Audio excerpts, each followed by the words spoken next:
Good evening, folks. Thank you for joining us. My name is John Harris Maurer. I'm the Public Policy Director for Equality Florida, the state's largest civil rights organization focused on securing full equality for Florida's LGBTQ community. I'm coming to you virtually live from Tallahassee with a focus on one of our really big priorities for legislative session, and have some great panelists that I'm excited to introduce you to tonight, some who may be newer, some familiar faces, certainly, but true experts here on House Bill 1, Senate Bill 484, which is the anti-protest bill. It has been getting a lot of attention, so you may know a little bit about it already. Tonight, we're going to have some moderated discussion with our panelists, dig a little bit deeper into the content of the bill, why it's important for the LGBTQ community, and ultimately what you can do about it. So with that, I'll start with an introduction of our first two speakers. First, joining us again from Tallahassee is Representative Fentrice Driskell. She is one of the newer members of our slate of pro-LGBTQ champions in the Capitol, but we are so excited that she's there.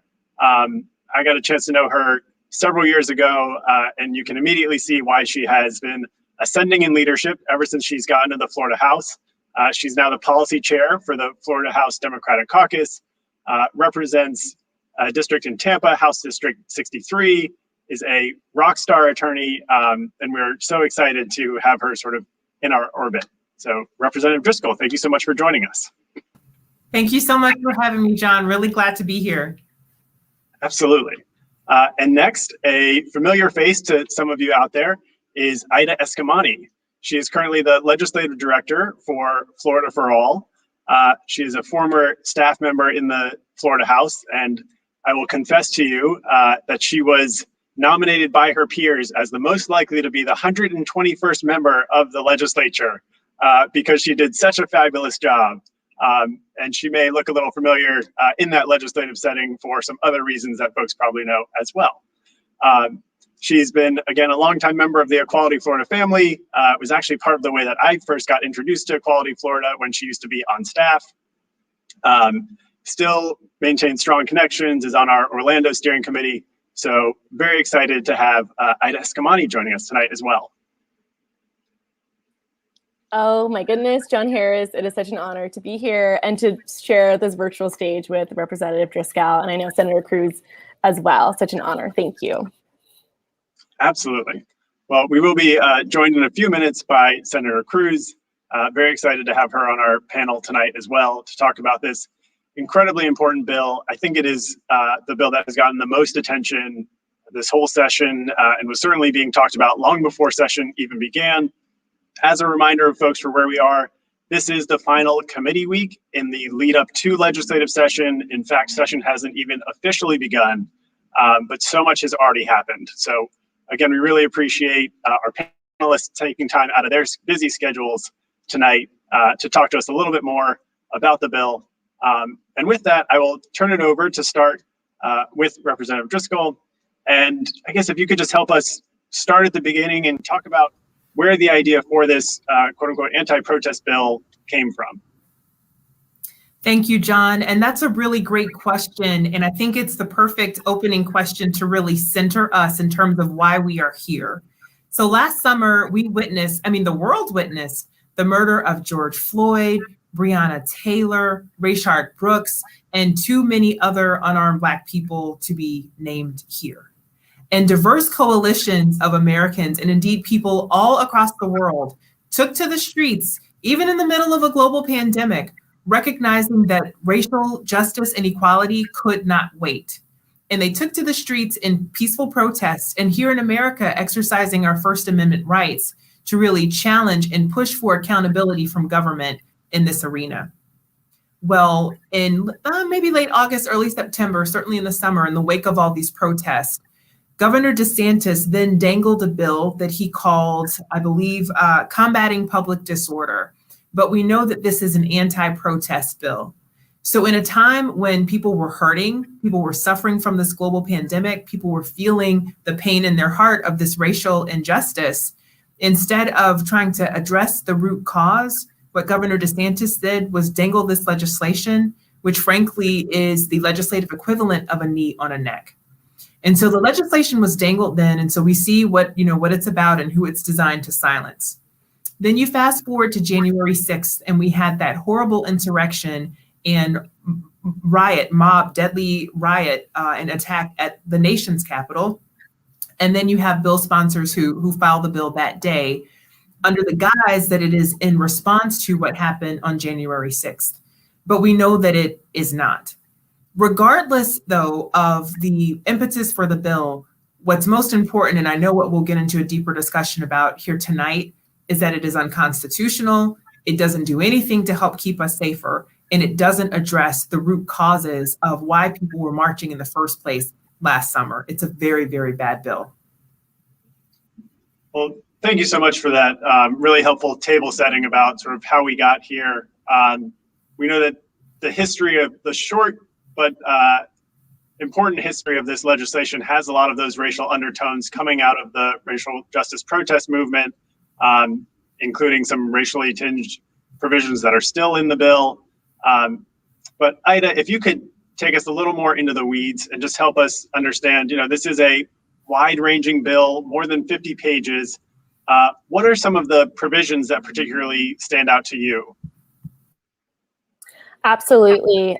Thank you for that grounding, Representative Driskell. And I have to note, yourself and John Harris are both attorneys, lawyers. I am not. So please forgive me in that, and welcome to add to some of the really dangerous components of this bill. But as you alluded to, John Harris, what this bill provides are these new definitions of currently undefined crimes, such as affray and rioting and inciting a riot. But with these new crimes are also new penalties. It also increases current penalties to things from misdemeanors to felonies of nonviolent acts of civil disobedience.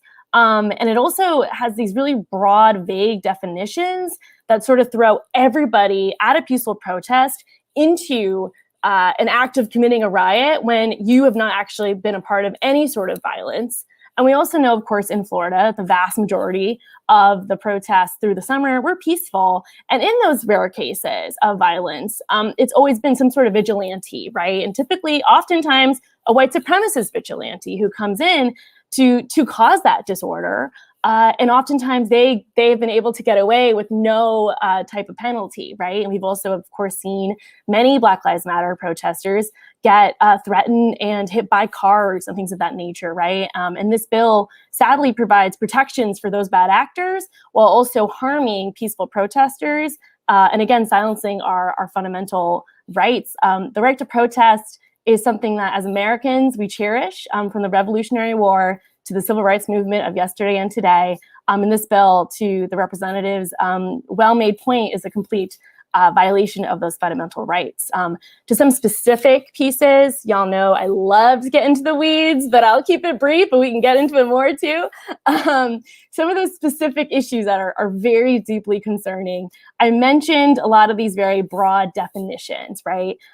So this bill provides a very broad definition of what it means to be in a riot, and it would essentially allow for the arrest and charge of a third-degree felony based on the riotous conduct of others, even though the individual arrested was lawfully exercising their First Amendment rights and did not engage in any of that violence. The definitions are pretty kind of arbitrary. So it has a definition of mob intimidation, which is two or more other persons acting with a common intent to compel or induce or attempt to compel or induce another person by force or threat of force to do any act or to assume or abandon a particular viewpoint.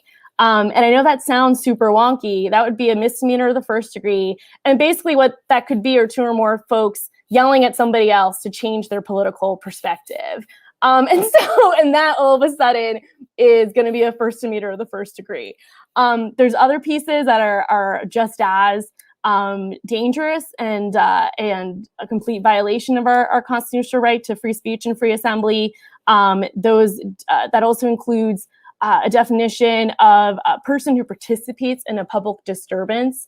The definition is very broad there. That would be a third-degree felony, and that is 3 or more persons acting with a common intent to mutually assist each other in disorderly and violent conduct. And so a lot of these definitions are really up to interpretation, and we know will disproportionately impact Black and brown folk, as our criminal justice system does, that we all recognize is inherently racist and classist and needs to be changed.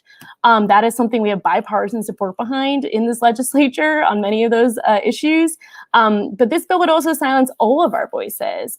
And it does nothing to protect folks. And so in addition to those really broad definitions that sort of loop peaceful protesters into now these third-degree felonies for no fault of their own, which of course also a felony leads to you losing critical rights, including the right to vote and other rights in this state. This bill also protects Confederate monuments. I want to make sure I have the right, it would create a new second-degree felony offense, punishable up to 15 years of imprisonment for vandalizing or pulling down a Confederate monument. This language actually was a bill that Representative Mike Hill had last session. And I know we all know Representative Mike Hill very well, a homophobic lawmaker that was not reelected this year. This bill, he defended it in committee. And he said that Dr. King monuments and Confederate memorials should be just as valued. And his comment on that basically tanked that bill last session. That exact language is in this bill. The bill would also preempts local governments, which I know that we may have some more conversation around that, but it preempts the local budgeting process in really absurd ways. It will increase violence against protesters. It shields counter-protesters who may injure or kill another protester from civil liability. So even though Stand Your Ground is not in this bill, that's very much the spirit of Stand Your Ground by having that provision in this bill. It also, with those increased offenses, removes the opportunity for bail. It removes the opportunity for gain time, which is essentially credit that folks who are incarcerated can have for early release. And the list goes on and on. So the quick overview of this bill, right, because I know that was a lot, is that it creates new crimes. It increases penalties for current crimes, which we also know harsher penalties do not actually deter crime. That is a fact, but nonetheless, that it does this. It removes bail, so it'll increase incarceration in our jails and in our prisons, bail regarding our jails, and of course with enhanced penalties and felonies in our prisons. And it has clearly racist language. The protection of Confederate monuments completely shows in my mind the purpose behind this bill. And the one thing I'll note is that, they rolled out this bill trying to claim it was in response to the insurrection, which we saw right through that. We've also seen these type of bills across the country. Several states have filed legislation like this designed to chill and undermine, chill protests and undermine our right to free assembly. And so, they can try to cover this up as something around the insurrection. But the fact of the matter is, Florida statute, we have laws specifically to treason and public disorder. And that chapter is not mentioned in this bill. This bill has nothing to do with treason. We already have the laws in the books to protect property, protect lives, and to also address treason. And this bill is not it. So that's a quick overview. I know that was a lot. Happy to dig deeper into it, but hopefully that provides some clarity for folks. No, I think that was really helpful and certainly speaks to just how broad this bill is and really problematically vague in a lot of places. And as you said, Florida already has statutes that do criminalize violence, unlawful assembly, rioting, property damage, violence directed at law enforcement. So we know that so many of these issues have already been addressed in law. And yet here we are with a new 50-page bill that is enhancing these penalties, creating new crimes, and just problematic in so many ways. So I appreciate you digging into this. I know you are doing some of the great work along with a lot of advocates in the Capitol, educating our lawmakers on everything that's in these bills and all of the problematic provisions in there. And it is tireless work, so we thank you for that. Representative Driskell, I do know one of the pieces that Ida alluded to was about some of the implications for local governments and their budgeting in this bill. And I was wondering if you could talk a little bit about that, because I know it's one of the provisions that I think very much ties into some of the racial justice protests and demands that we heard over the summer, but hasn't been as central in some of the discussion about the bill. Right. And this is so interesting.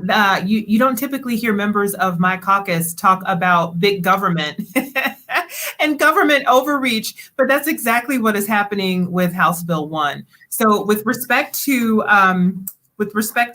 local decisions, so one of the ways that this bill impedes local government is by taking away budgeting control. And I am of the belief, and I think many members in my caucus are of the belief, that local governments are the ones that are closest to the people. And so they need to make decisions that are best for them. But this bill would allow any resident really of a municipality or in a local area to challenge a city's budget with respect to law enforcement.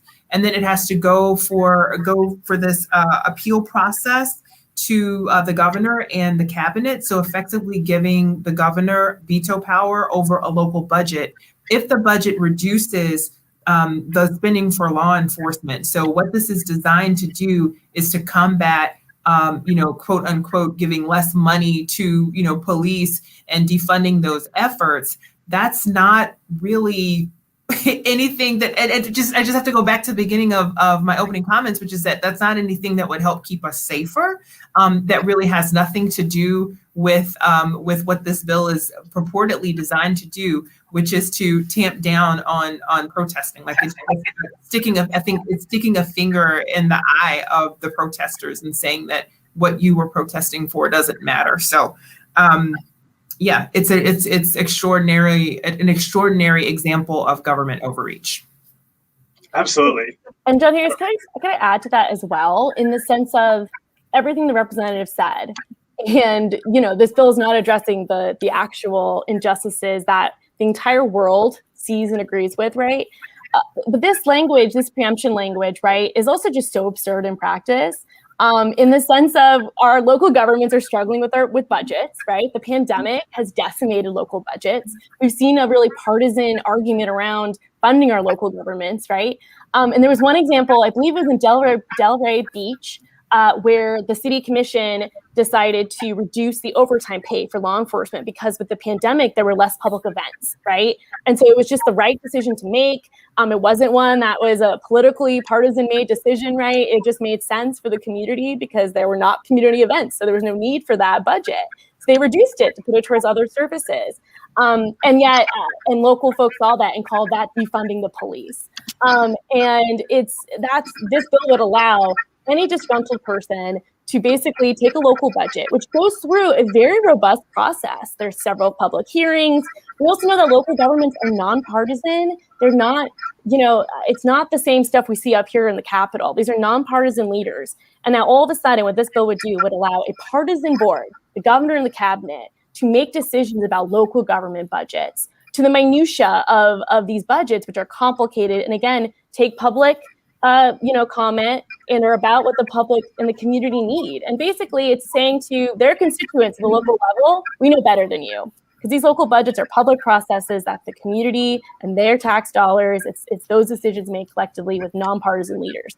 So this is such a dangerous sort of standard to set that is just such a violation of those basic home rule principles. And to the representative's point, this is big government at its absolute worst. Ida, I'm so glad that you mentioned that example because we know that municipal budgets ebb and flow, right? And once again, it's the local electeds on the ground who have their finger on the pulse and need to do what's best for their cities. Cities don't need government. They don't need Tallahassee acting like Big Brother, watching over their governments and deciding how to spend the local tax dollars that these local electeds have the authority to decide how to spend. 100%. And the other piece too, as we know, is a lot of these law enforcement budgets get federal grants. Some of those grants don't get renewed every year. So the bill in itself is dangerous. It's inherently racist, but it's also just absurd. And I just have to say that this state is suffering right now. Floridians are suffering with massive unemployment, with housing. Representative, you've done so much incredible work around this. You have amazing legislation to address these actual struggles.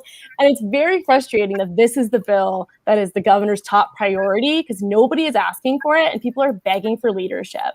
And so it's incredibly frustrating that instead of supporting our local governments right now, this bill intends to overrule them with just partisan politics. And again, it's just a really sad display of a failure of leadership by the governor.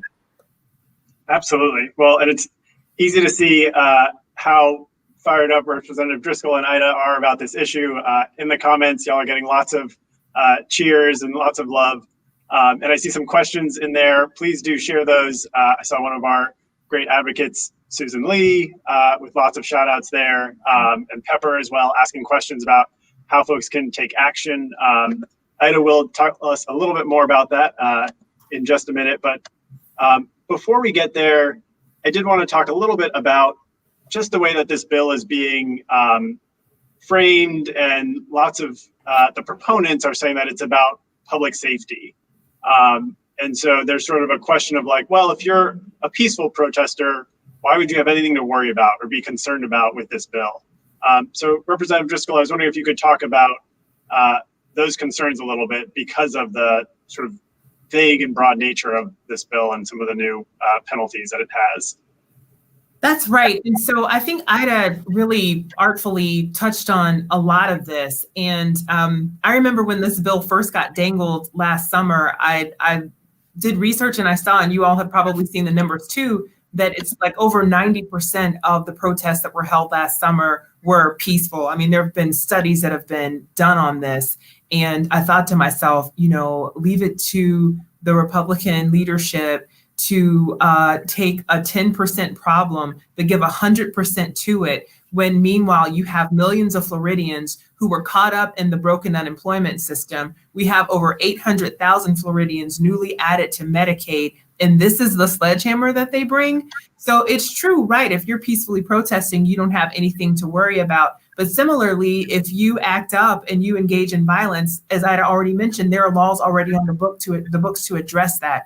So if that's the situation, if this really is a solution looking in search of a problem, you have to ask yourself what this is really about. Particular aspects of this bill that are troubling to me, the introduction of new mandatory minimums. It also reduces your ability for gain time. So what that says to me is more people in prison.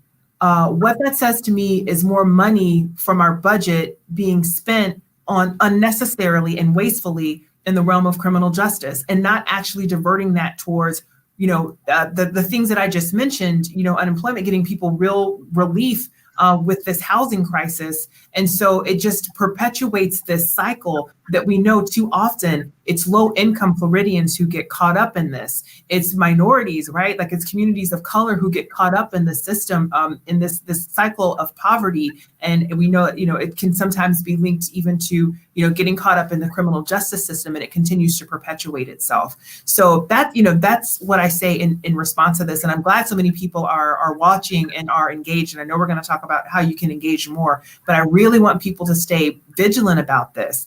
I know woke is an overused term, so I will say stay vigilant about this bill, because it is dangerous. Like, this is the bill that I think about when I go to sleep at night, because this is not who we want to be as a state. Absolutely. You're right that there are just so many tentacles to this bill, and it perpetuates so many problems that we already have. When you look at systems like mass incarceration, we talked earlier about this sort of usurpation of local control over local decision-making on budgeting. That's certainly an area that we've seen of importance for the LGBTQ rights movement, and particularly in Florida, where we've had such tremendous progress on the local level with non-discrimination protections against the horrible, fraudulent, and dangerous practice like conversion therapy. And then we have this constant threat, it feels like year after year in the legislature, where they want to come in and sort of bulldoze their way around and tell these local governments that they know better and roll back some of those critical protections. So you're right, at a time when there are so many pressing issues that we should be focused on with COVID, with our horrendously broken unemployment system, just the fact that the legislature is spending so much time on this bill is really shocking. But Ida, I was wondering if you could help us. I don't know if you had any comment on that, and then I've got another question for you. Yeah, no, I'd love to. Thank you. I'd love to add to those really excellent points. On the question around how this would impact peaceful protesters, I am sad to report the list is pretty long. The way the broad definitions in this bill are defined would basically loop, if you were at a protest and it is peaceful, but then somebody comes and maybe it causes disorder. And again, the way the bill defines disorder, it's not inherently violent. It's threat of violence, threat of force, compelled to induce someone to change a particular viewpoint. The way the bill is defined, it's very broad and vague, and these definitions of these new criminal penalties, not all of them are actually explicitly about violence. It's about literally yelling or, and a perceived threat and things like that. And so that in itself is really broad, where again, it's very arbitrary, and you could be, charged with a misdemeanor or a felony for literally practicing your First Amendment right to free speech. But then if there's one vigilante, if there's one person that causes a disruption, and I know there have been protests where particularly white supremacists will come in and cause a disturbance, right? And so we've seen these situations, and in that case, everybody is now implicated by this one person, this one bad actor. And the way the bill is defining some of these acts, it's 3 or more people, 9 or more people, 2 or more people. So literally just a group of folks at a peaceful protest. Now everybody is going to be in jail without bail because of a bad actor. And we know this will actually encourage that kind of behavior. Why wouldn't you do it, right? So instead of actually addressing vigilantism, white supremacy, this bill is empowering it. And it's just utterly absurd. And on the other flip side of it, so that's like the dark racist piece of it, right? The other piece of it is that literally the rallies after the Buccaneers game, where massive crowds were blocking roads without a permit to celebrate, this bill would criminalize that.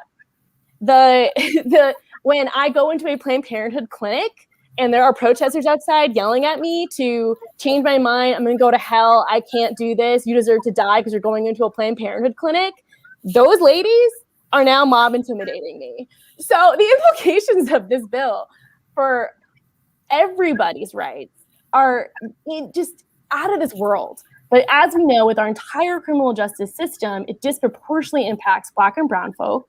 And as we know, this bill is rooted in a really disgusting, racist sort of dog whistle reaction to the Black Lives Matter movement, which, corporate America has jumped on, right? I mean, this is not a radical idea of Black Lives Matter. And this legislature should address that and those inequities that we're seeing right now with vaccine distribution, with everything that the representative has been leading on in so many incredible ways. And we're so grateful. It's just absurd. It's just despicable, in my opinion. And you I get really angry about it because we're up here working so incredibly hard for the most vulnerable Floridians. And it's very frustrating that instead of working proactively across the aisle on things we can agree on and try to make good policy happen, we're literally fighting for our fundamental rights, our constitutional rights. And it's just a sad reflection, again, of where the governor's priorities lie right now. And we really are urging all members of the legislature to reject this and to embrace good policy to help Floridians. Absolutely. Well, I appreciate you distilling that, Ida. And I think you're right. It goes to part of why this bill is so problematic in chilling freedom of speech, freedom of assembly, these constitutional liberties that we all value so much, because it's really not just about what an individual is doing, but everybody there. Like you said, you can be somewhere peacefully protesting, sort of following all the quote unquote rules. But if something happens elsewhere in a crowd, suddenly you can be liable or subject to danger from all of these broad provisions because the language is so broadly and vaguely drafted in places. So some real risks and concerns here. But Ida, could you just remind us sort of where we are in the process for this bill? I started by saying, session hasn't even officially begun, but we know that the wheels have been turning on this bill for a long time. A lot of our great partners like ACLU, like Southern Poverty Law Center, have been fighting this bill for many weeks and months, if not more already. So could you just remind us of sort of where we find ourselves today? Yeah, absolutely. And the representative highlighted some of these pieces too. The bill, House Bill 1, Senate Bill 484, House Bill 1 is filed by Representative Fernandez Barquin. The Senate bill is filed by Representative Danny Burgess. And on the House side, traditionally, if the bill number is in 1 through 9, if it's a single digit, that means it's a priority of the leadership, right? And so for it to be House Bill 1 indicated to us that this bill is going to be moving pretty quickly through the legislative process. And so it got its first hearing, I think it was the second committee week. And it passed on a partisan vote. Over, I think, 60, 70 folks came and testified and shared their stories. And the lawmakers on the panel asked really good questions in the Democratic caucus in particular. But ultimately, the bill did pass on a party line vote in that committee.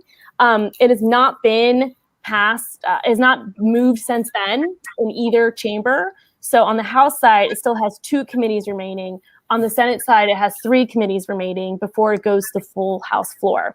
So it's really important that folks, as the rep said, keep up the pressure around this bill, because again, this bill has implications for all of our fundamental rights, including so-called conservative protests, but also just regardless of your ideology, even if it's not political, think about all the different kinds of protests that have made this country better, from the ADA, from of course LGBTQ rights, from the civil rights movement, from environmental justice and all the intersections therein. This bill would impact, and as I noted earlier, right, more sort of conservative protests that maybe we don't agree with, but when I go into a Planned Parenthood, do I like being yelled at? No, but do I understand that's our fundamental right? Absolutely. And that's why this country is what it is. My parents came from Iran and, came to America because of our Constitution, because I saw that as an opportunity of a brighter future. And so many of our families have done that. And so it's just horrible. But I digress. To your initial question, so we still have a long way to go in the sense of the legislative process, which is good. But that's why it's really important to take action. Our friends at the ACLU do have a way that you can easily contact your representative. I'm sure we'll pop that in the Facebook and the Twitter so folks can engage, because it's really, really important your lawmaker, your state senator, and your state representative hear from you that you oppose this bill and that you want them to focus instead on the issues that really matter to Floridians right now. And so we do urge folks to take action, and I think we'll pop that ACLU link in the chat. But right now, we still have a way to go. To your point, John Harris, session starts March 2nd. And so, we're watching the bill. It's not yet scheduled for its next vote. But that could happen the first week of session of March 2nd. So we're watching it very closely. And for folks who are in Tallahassee, we need you here to testify when the bill is heard. For folks anywhere in the state, we need you, but they do have a lot of new COVID restrictions that I know the representative can speak very intimately to. So they've limited access in a lot of ways in the legislature. And so we really are the North Florida folks, where it's maybe a little bit easier for you to get here. We need you here, but anyone's welcome to testify. But when the bill is scheduled, you'll get an alert, and we need you here to share your story and to urge lawmakers to oppose this bill. But right now, we're waiting and seeing for the next committee vote, but we still have a way to go. Terrific. Well, and I see lots of our partners still weighing in. Carrie Boyd with SPLC is here, Annie Filkowski with Planned Parenthood, Nathan Brummer with the Florida LGBTQ plus Democratic Caucus. Thank you all for joining us. I did see a great question from one of our supporters, Pepper, and I think Representative Driskell, I'll toss this to you, but the question was whether this bill is part of a larger effort at voter suppression, since it has so many new felony charges. Pepper, that is a great question, and it's a very astute question. And I do, like you, see the link between this legislation and greater efforts at disenfranchisement and voter suppression. So as Ida mentioned, because this bill creates new felonies, we know that felons are returning citizens, right? Like those who formerly, served their time and have been convicted of felonies, they lose their right to vote. And maybe you could look at this legislation in isolation and say, okay, this is just one kind of thing, and they want to be tough on crime, or they want to be tough on protesters or whatever. But there's another piece of legislation hanging out there right now that would say that our returning citizens wouldn't be entitled to the $15 minimum wage, which that increase, which Floridians just voted for overwhelmingly on the ballot in 2020. So when I see that, I see a pattern of really just beating down upon our returning citizens and just not even disenfranchising them in terms of the right to vote, but just taking away dignity, right? And not even giving equal pay for equal work. So there's something here where there is this pattern that is impacting our returning citizens who, let's be honest, because there's so much bias in the criminal justice system, because there is such a thing as over-policing, we know that this disproportionately disenfranchises Black and brown voters. So it is something to be concerned about. I do see a connection and a pattern here, and this is yet one additional reason why we have to be so vigilant in fighting this bill. And I just wanted to mention one thing. Ida's comments made me think about, you can go to the Florida House website, myfloridahouse.gov, and there actually is a bill tracker there. You can sign up for alerts so that you get notifications. I know we all post about it on social media. I put my social media on under my name, so feel free to follow me. I post about HB1 all the time. But if you want to get those updates and be the first to know as this bill moves through the committee process, you can do that. Just go to the Florida House website and sign up for tracking for this bill and for any other piece of legislation that concerns you. That's a great point. I know we've seen several questions about how folks can get involved, and that legislative tracker is a really great help for folks to stay engaged. Equality Florida will certainly continue to provide updates. So Ida, as somebody who has been a longtime ally and accomplice to the LGBTQ community, could you sort of bring us home and help explain sort of why this is so important for the LGBTQ community to focus on? Absolutely, John Harris. I don't think I need to tell anyone who's watching that we all know pride is a goddamn protest. The LGBTQ movement is rooted in protest. That is why we are where we are right now. And so it's just, it's in the blood of the movement, right? And it's not the only movement. The civil rights movement was rooted in good trouble. And this bill would literally criminalize John Lewis, Dr. King, the leaders of our movements, the folks that some of the proponents of this bill quote, and literally this bill is criminalized, right? And so good trouble protest is rooted in the LGBTQ movement. It's rooted in the intersections of the work that we do. I have to, of course, note, hate crimes among Black trans women are the disproportionately high, right? And these are moments that we stand together in solidarity with Black trans folk. That is a critical part of the Black Lives Matter movement, right? And so the racial justice is integral to LGBTQ equality. It's paramount. And at the same moment, in the LGBTQ movement's blood is protest and good trouble. And it's not the only movement. As I noted before, we would not have the American Disabilities Act without good trouble. Without ADAPT, the largest, I think, longest sit-in ever conducted in this nation's history. I think a lot about ACT UP and the HIV/AIDS movement. Protest is in the DNA of the LGBTQ community, and this bill is a direct assault on that value and the fundamental rights that the community has now and needs. So it's so critical. This bill directly impacts the community in such profound ways. And I think that perspective is very important to remind lawmakers about. And at the same time, I would love, before we close, if we have a little bit of time, I'd love to toss to the representative, because she's been incredible in leading on this bill and also leading on criminal justice reform efforts. And I think last week, the Black Caucus, along with accomplices, rolled out an amazing list of police reforms. And to me, it really showed just the juxtaposition among the priorities and what we need to be focused on.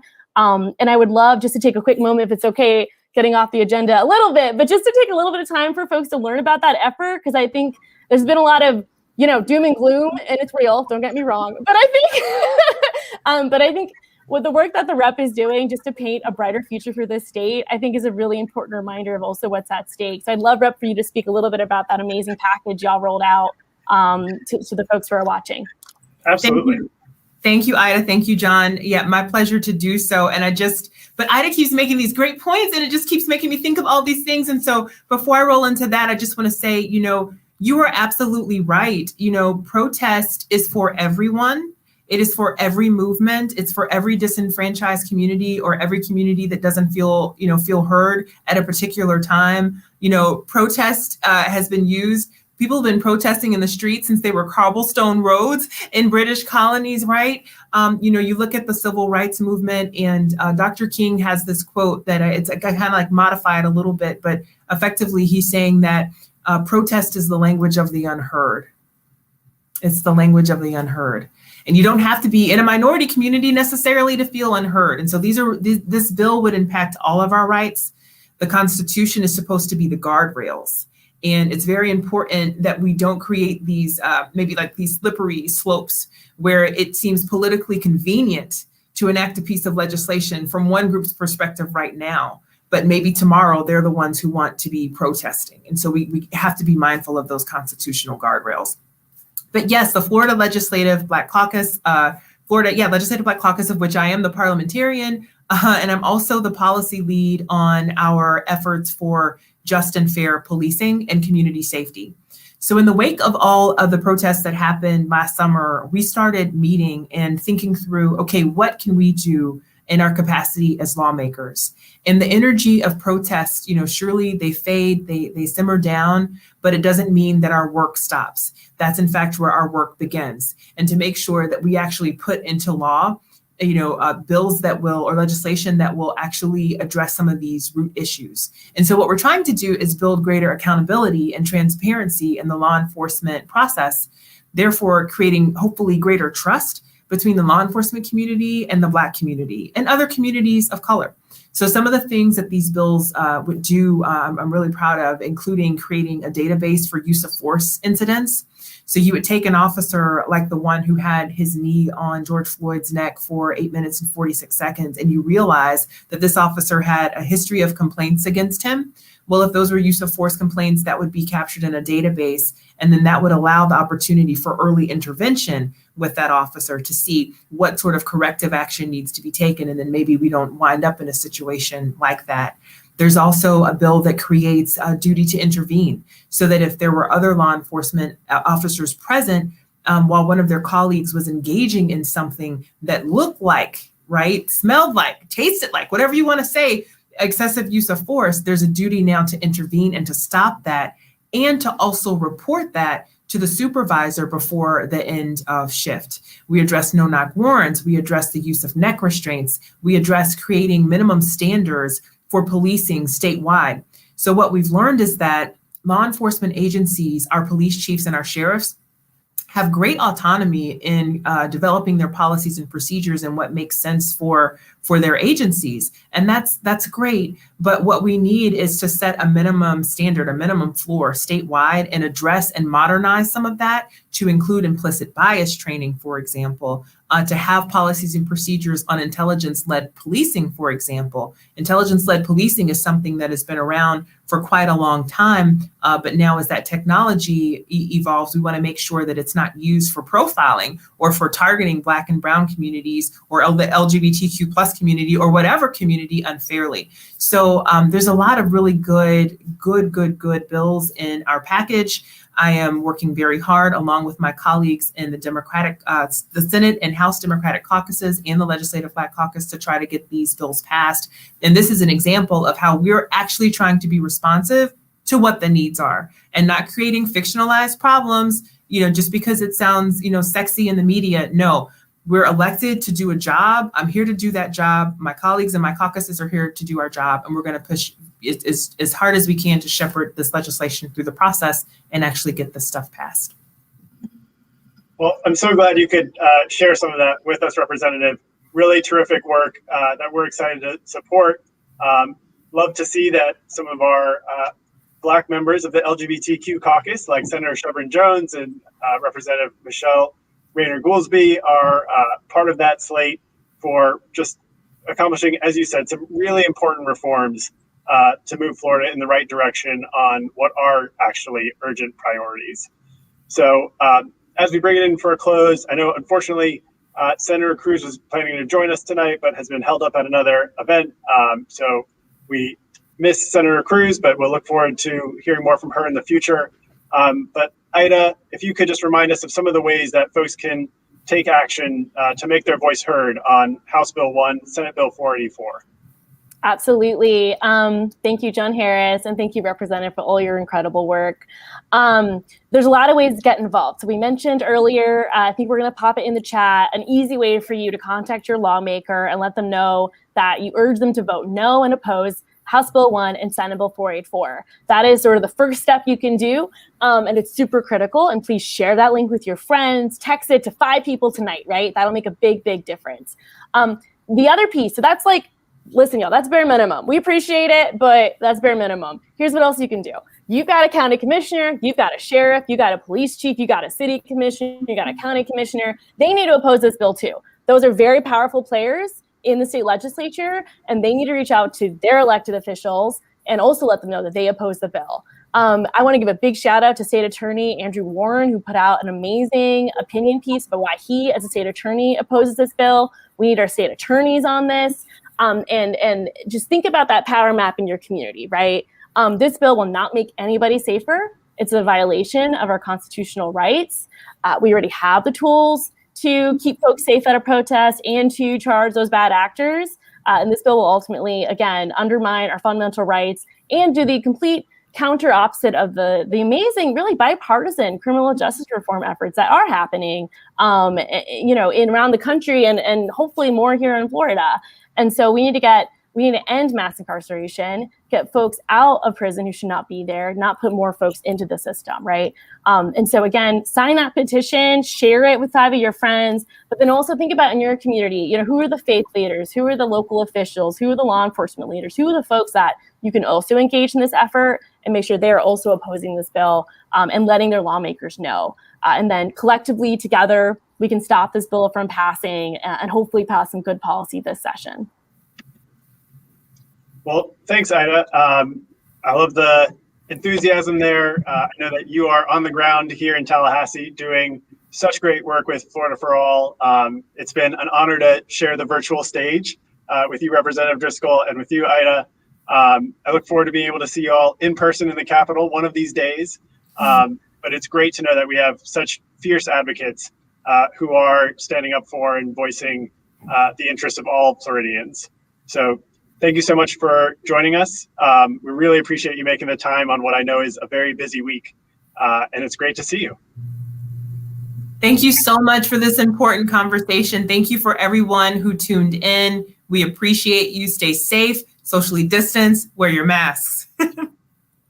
100% agree. So honored to share the stage with you, Representative. And John Harris, thank you for all your incredible work here in the legislature, because I know that we have a lot of fights ahead of us. And I also just want to give a huge shout out. I heard Carrie Boyd was watching, Kara Gross, maybe Pamela Birchworth, the NAACP.